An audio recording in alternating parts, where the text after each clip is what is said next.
జనగామ జిల్లా పాలకుర్తిలో బతుకమ్మ సంబరాలు అంబరాన్నంటాయి. మహిళలు పెద్ద ఎత్తున బతుకమ్మల పేర్చి ఘనంగా పండుగ జరుపుకున్నారు.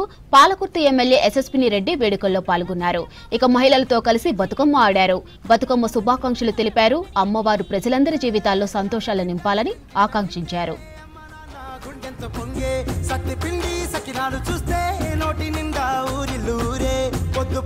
తమ్ముళ్ళు లేచి పూల కోసం బయలెల్లి ఉరికే సాపపరిచి వాకిళ్లలోన చెల్లెళ్ళంతా బతుకమ్మ పేర్చే